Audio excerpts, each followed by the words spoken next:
প্রিয় শিক্ষার্থীবৃন্দ, তোমাদেরকে স্বাগত। তোমরা নতুন পটুয়াখালী সরকারি কলেজে ভর্তি হয়েছ।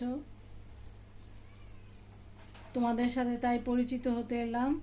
আমি হাসিনা মোর্শেদা আক্তার, সহযোগী অধ্যাপক ও বিভাগীয় প্রধান, অর্থনীতি বিভাগ। কোভিডের এই সময়ে তোমরা সকলে স্বাস্থ্যবিধি মেনে চলবে। বাইরে বের হলে মাস্ক ব্যবহার করবে এবং একটু পর পর হাত স্যানিটাইজ করবে এবং পরিবারের সকলকেও বলবে স্বাস্থ্যবিধি যাতে মেনে চলে। এটি মেনে চলা খুবই জরুরি। স্বাস্থ্যবিধি মেনে চললে আশা করি আমরা সকলে এই মহামারী কোভিডের হাত থেকে বাঁচতে পারবো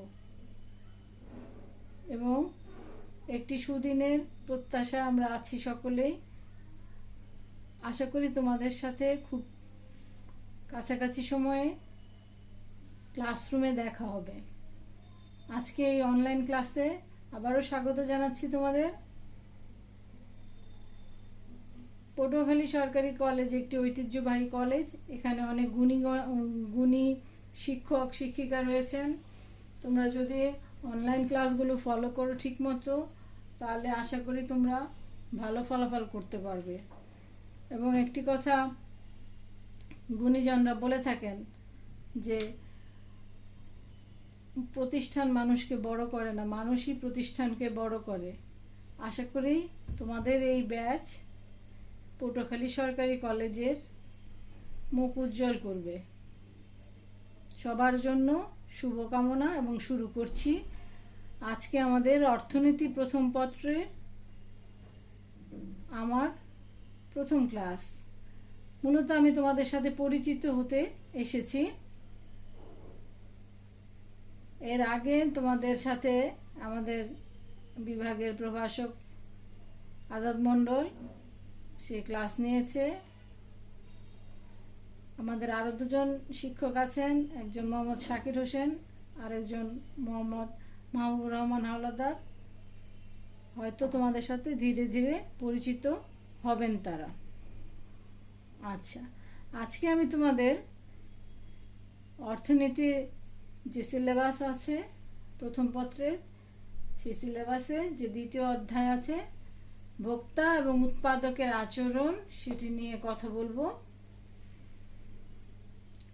অর্থনীতি খুবই ইন্টারেস্টিং একটি সাবজেক্ট এবং এটিতে নম্বর পাওয়ার খুব ভালো সুযোগ রয়েছে যদি তোমরা পড়াশোনা করো এবং ভবিষ্যৎ জীবনে যদি তোমরা এই বিষয়ে পড়াশোনা করো তাহলে তোমরা ভালো করতে পারবে। তো শুরু করা যাক। আজকের এই ক্লাসে আমি তোমাদের সাথে উপযোগ কি সেটি নিয়ে আলোচনা করব।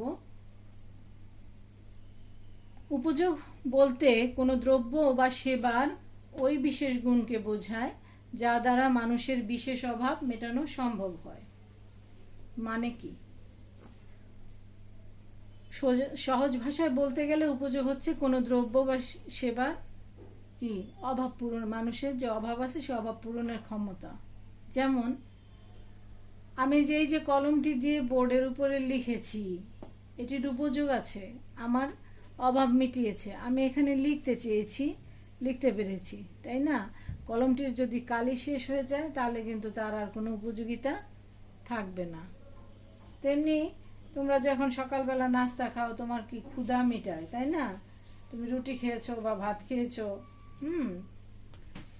তারপরে সেবা যদি বলি, হ্যাঁ, কোনো তোমাদের বাসা কোনো জমি জমা নিয়ে সমস্যা হলে উকিল সাহেবের কাছে যাই, বা আমরা অসুস্থ হলে ডাক্তার সাহেবের কাছে যাই, তারা আমাদের ব্যবস্থাপত্র দেন, সেটি সেবা। সেটি দিয়ে আমাদের সেই অসুস্থতা যাতে ভালো হয় তার সেই অভাবটা তারা পূরণ করেন। তাহলে উপযোগ বলতে কোনো দ্রব্য বা সেবার ওই বিশেষ গুণকে বোঝায় যা দ্বারা মানুষের বিশেষ অভাব মেটানো সম্ভব হয়। বিশেষ অভাব বলতে ওই যে বিশেষ বিশেষ অভাবগুলো, ক্ষুধা লেগেছে তখন খাবার দরকার, অসুস্থ হয়েছে তখন ডাক্তারের সেবা দরকার, আমি লিখতে চেয়েছি আমার কলম দরকার, ঠিক আছে, কলমটার কালি শেষ হয়ে গেলে কিন্তু তার আর উপযোগ থাকছে না। তাহলে এটি বলতে আমরা বুঝাচ্ছি যে অর্থনীতিতে উপযোগ বলতে আমরা বুঝি কোনো দ্রব্যর কি অভাব পূরণের যে ক্ষমতা। ঠিক আছে, আশা করি তোমরা বুঝতে পেরেছো। এখন এই যে উপযোগ তত্ত্ব, এই তত্ত্বের মধ্যে অনেক অর্থনীতিবিদের অবদান আছে।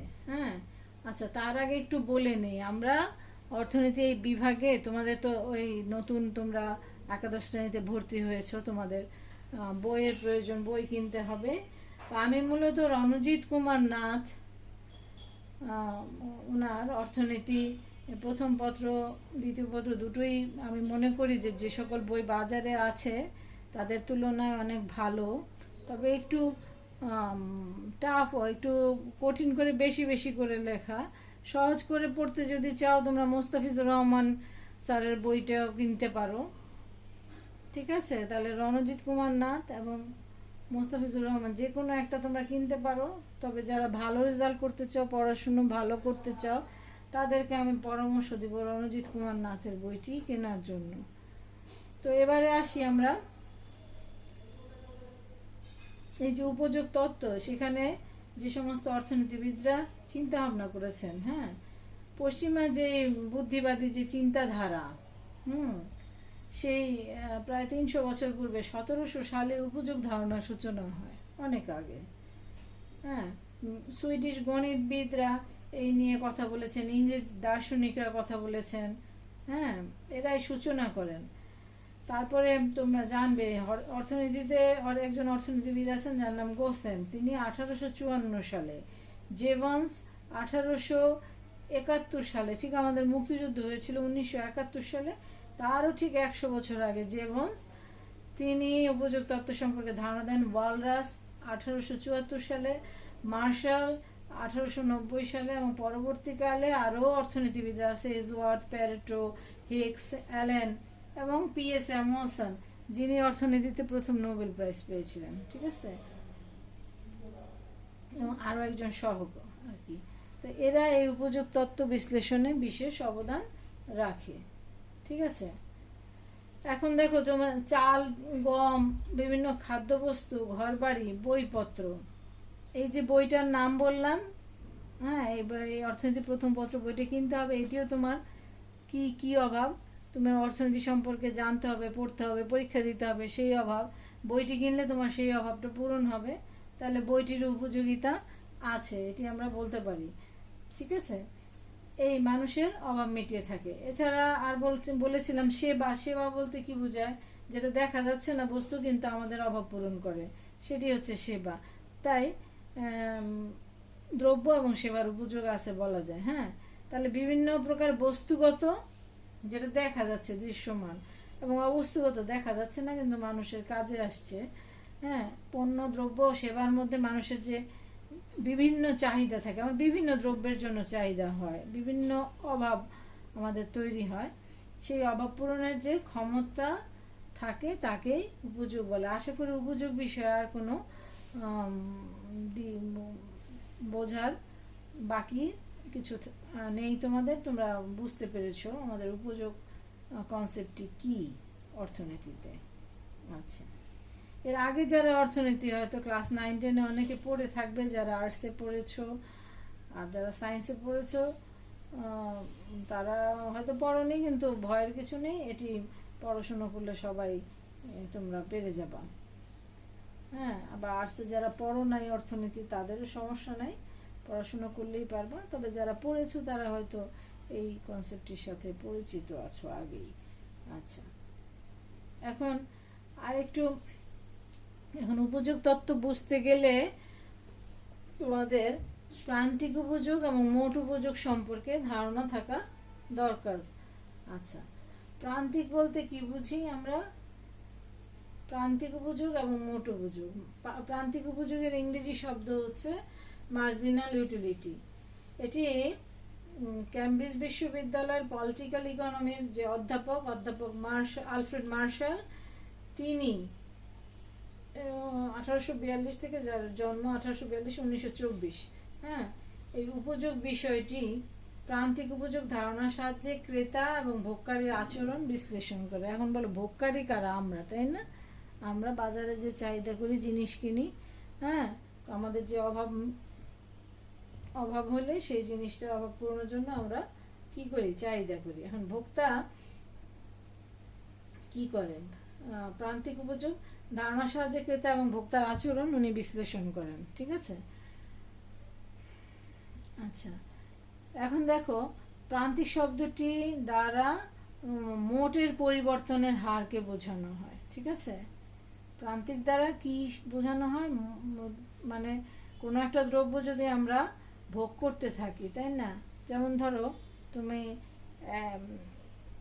তোমার খুব তৃষ্ণা পেয়েছে, তুমি এক গ্লাস শরবত খেলে, তারপরে আরও এক গ্লাস খেলে, আরও এক গ্লাস খেলে, ধরো 3 একক এরকম খেলে, তাহলে সে আস্তে আস্তে দেখা যাবে যে তুমি প্রতি একক থেকে যে উপযোগ পাও সেটি তোমার প্রান্তিক উপযোগ, আর সব একক থেকে যে উপযোগ পাও সেটি যোগ করলে হবে মোট উপযোগ, তাই তো? তাহলে কোনো দ্রব্যের ভোগ নির্দিষ্ট সময় অতিরিক্ত 1 একক বৃদ্ধির ফলে যে বাড়তি উপযোগ পাওয়া যায় তাকে বলা হচ্ছে প্রান্তিক উপযোগ। ঠিক আছে? আচ্ছা, এই প্রান্তিক উপযোগকে আবার 3 ধরনের পাওয়া যায়। প্রান্তিক উপযোগ একটা ধনাত্মক, একটা শূন্য এবং একটা ঋণাত্মক। তোমরা আস্তে আস্তে পরবর্তী সময়গুলো জানবা। আমরা আজকে জাস্ট একটু ধারণা নিব। তারপরে মোট উপযোগ কি? কোনো নির্দিষ্ট সময় একটি দ্রব্যের বিভিন্ন একক থেকে প্রাপ্ত উপযোগের সমষ্টিকে বলে মোট উপযোগ। আর প্রান্তিক উপযোগ ছিল কি?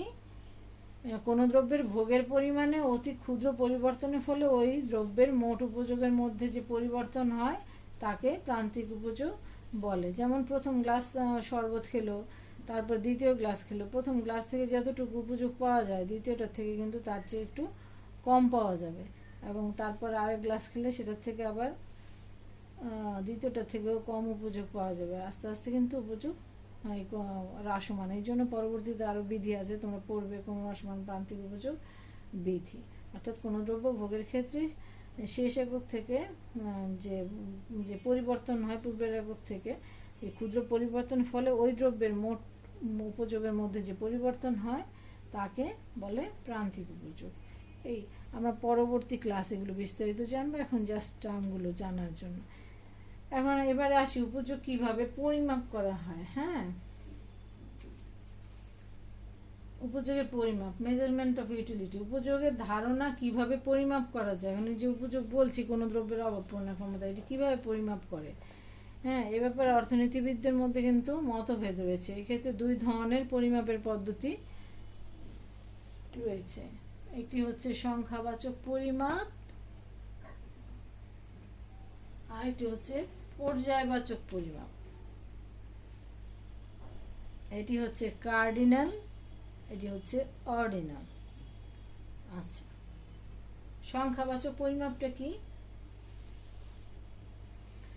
এরা বলছে যে উপযোগ হচ্ছে সংখ্যায় পরিমাপযোগ্য। ঠিক আছে? এবং এই যে সমস্ত অর্থনীতিবিদরা এই এই উপযোগের ধারণাটি দিয়েছেন, তাদের মধ্যে উল্লেখযোগ্য হচ্ছেন গোসেন, জেভন্স, ওয়ালরাস, আলফ্রেড মার্শাল।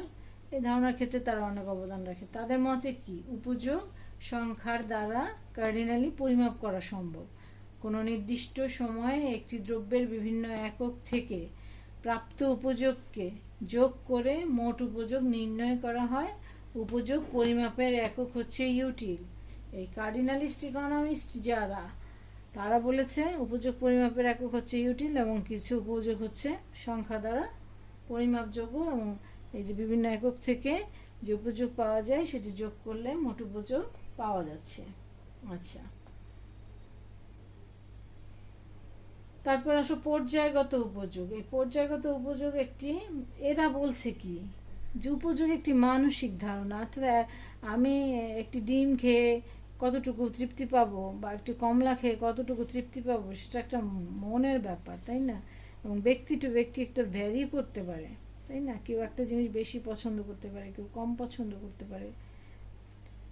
হ্যাঁ, অনেকের তাহলে এটি একটি সম্পূর্ণ মানসিক ধারণা, মনের ব্যাপার। মনের ব্যাপারটাকে ঠিক সংখ্যা দিয়ে পরিমাপ করা যায় না। আমরা এসে বলেছে যে উপযোগ একটি মনস্তাত্ত্বিক বা মানসিক ধারণা, উপযোগ কেবল পর্যায়গতভাবে পরিমাপ করা সম্ভব। ঠিক আছে, অর্থাৎ ওনারা বলছে উপযোগ অর্ডিনালি পরিমাপ করা যায়, যে এটার চেয়ে ওইটা ভালো, তুলনা করা যায়, উপযোগ ঠিক সংখ্যায় পরিমাপ করা যায় না। আচ্ছা, এটির এই পর্যায় বাচক যে পরিমাপ সেটি সম্পর্কে ধারণা দিয়েছেন যে সমস্ত অর্থনীতিবিদরা, তারা হচ্ছে প্যারেটো, ফিশার প্রমুখ অর্থনীতিবিদ। পরবর্তীতে হিক্স এবং অ্যালেন এই ব্যাপারে সুস্পষ্ট মতামত দেন, এবং তারা বলেন ফার্স্ট, সেকেন্ড, থার্ড, ক্রম একটা ব্যাপার। হ্যাঁ, ক্রমান্বয়ে ভালো, এটা এটার চেয়ে ভালো, এটা এটার চেয়ে এইরকম দিয়ে তারা, বা এই যে 1 2 এই জাতীয় এই ক্রম দিয়ে অর্ডিনাল সংখ্যার মাধ্যমে এটা প্রকাশ করেছে। এবং তোমরা তোমাদের এই একাদশে নেই এগুলো, একাদশ দ্বাদশে যদি কেউ অনার্স করো তখন সেখানে আছে ইনডিফারেন্স কার্ভ অ্যানালাইসিস। সেটি আসলে আমাদের এই উপযোগের পর্যায়বাচক পরিমাপ, এটির ধারণাকে বিশ্লেষণ করে। এবং এখানে যে ব্যাপার আছে যে ডান দিকে বা উপরের রেখা, সেই রেখাগুলো, হ্যাঁ, নিরপেক্ষ রেখা, সেগুলো আসলে তোমাদের এই ক্লাসের জন্য না। ডান দিকে বা উপরের বেশি ক্রম প্রকাশ করে, নিচের দিকে বা বাম দিকে কম ক্রম প্রকাশ করে।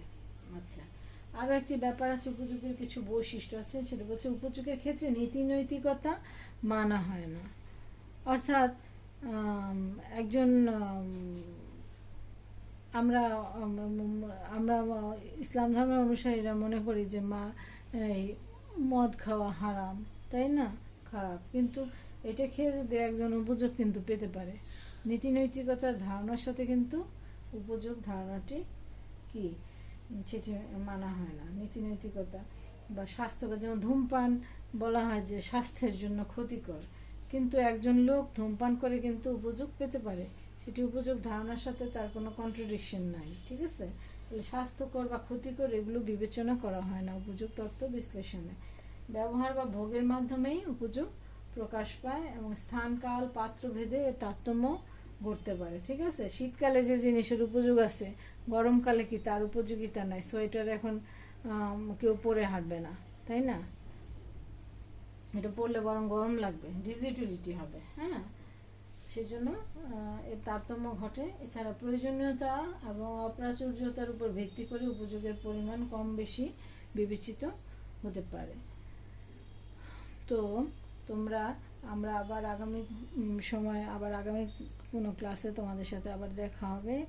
তোমরা ইতিমধ্যেই বই জোগাড় করে ফেলো, পড়াশোনা শুরু করো। ঠিক আছে, তো আজকে তোমাদের সাথে এই পর্যন্তই। পরবর্তী ক্লাসে আবার দেখা হবে। আশা করি যেগুলো তোমাদের ধারণা দেওয়া হয়েছে এই ক্লাসে সেগুলো চর্চা করবে এবং বই জোগাড় করে পড়াশোনা শুরু করে দেবে, তাহলে আমরা এগিয়ে যেতে পারবো। কারণ আমাদের আসলে অনেকগুলো অধ্যায় রয়েছে, এগুলো সময় মতো শেষ করতে হবে আমাদের। যদিও কোভিডের কারণে যে ক্রাইসিস তৈরি হয়েছে, তারপরও সরকারের নির্দেশনায় আমাদের পটুয়াখালী সরকারি কলেজ কিন্তু অনলাইন ক্লাস কার্যক্রম চালিয়ে যাচ্ছে। তোমরা সবসময় সম্পৃক্ত থাকবে, তাহলে আশা করি তোমাদের কোনো অসুবিধা হবে না, তোমাদের জীবন সফল হোক, তোমরা ভালো করো, ভবিষ্যৎ ভালো হোক এবং সুস্থ থাকো, এই কামনায় শেষ করছি। ধন্যবাদ।